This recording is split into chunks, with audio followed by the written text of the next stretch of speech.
Ah, nako. So ito, hermanos, ito yung ano natin bagong bili nating ano, clutch lining. Binili natin kay ano kay Zero One Moto. Zero One Moto. Sa Zero One Moto, kayo ang number one. Saan ka lang? Yes, ito Sun Racing brand, clutch lining. So ang nangyari dito, naputol yung ano, naputulan tayo ng isang piraso. So tama yung teorya ko, naputulan ng isang clutch spring. So ayan, putol siya. So itong clutch spring ito is 1000 rpm. Compare dito sa ano, sa stock ng ano, ng Rossi RF5.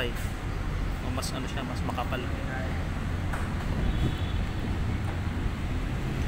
So itong stock, ito yung lining nung ano, nung stock. So ayan siya, oh. So isa't kalahating taon ko siyang ginamit. So yun, makapal pa rin yung lining niya. Maganda pa rin. Ang naging problema lang dito kaya pinalitan ko siya ng Sun Racing is malapit na maputol yung ano, yung tenga. So inagapan ko siya kaya bumili ako ng clutch lining ng Sun Racing. So ang nangyari kahapon, dumayo ako ng Imus. Ayun ang nangyari. So nakaramdam ako ng ano, ng pagbibitaw ako ng silyador. May bahagyang sumisibat, kakaroon ng backlash ba tawag doon. So sa stoplight mas lalo ako nagulat kasi parang may tumutulak sa akin kung saan akong umaabante. So ginagawa ko pag sa stoplight is pinapatay ko yung ano, yung makina kasi alam niyo na, kasi ito ay prediction ko. Baka kung ano yung baka dumami pa yung masira yung spline ng motor natin. So nung binuksan ko siya ngayon, so itong nangyari ngayon, so natanggal na ng buo yung ano, yung mahaba niyang ano, lining. So kumakais na lang doon sa ating bell na ano, speed tuner na naka-group. Nawala na nga yung group nung ano yung speed tuner na bell ko. So ayan na, pumakas sa kanya, bakal aluminum na, ayun, upod na siya. Wala na, ayun, mas palala doon. Upod na. Naka. So nabili ko rito is ano, 1,620.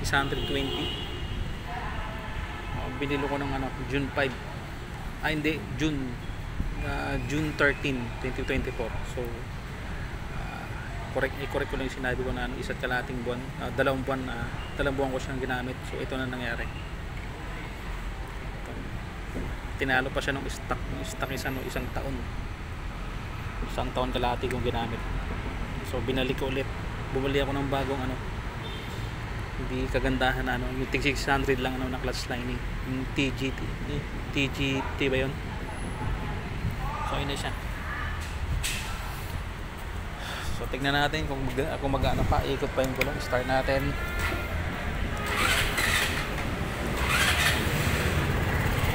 So yun na, okay na.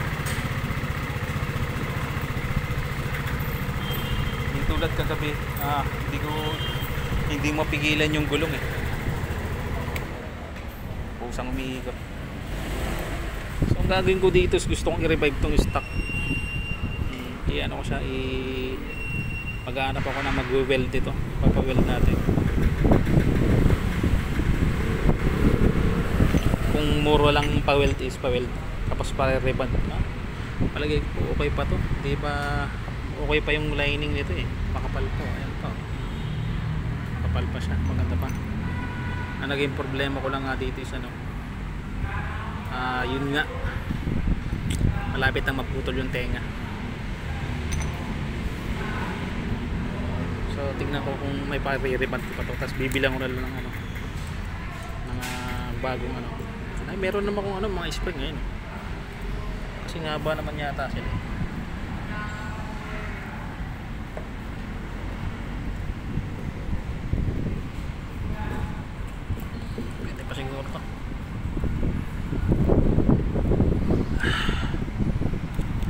So yun lang, sa mga Sa mga gustong magpalit ng clutch lining, yun nga, kung gusto niyang Sun Racing, buy at your own risk. So itong na-experience ko, napakamahal, sayang yung pera ko dito.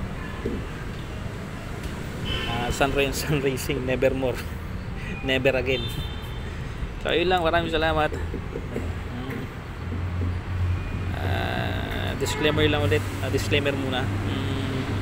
Hindi ko ginawa tong video na to para manira ng brand. Tulad nga na ako na isa akong parokyano. Ito yung experience ko, na share ko lang experience ko. Para din kung sakaling makabuto sa Sun Racing, sana improve nila yung product nila. Kasi talo pala sila ng mga mumurahing brand. Ayun lang, maraming salamat. Once again, this is your boy, Mr. Freeman, and this is Onga Tonga team, and see you to the next one.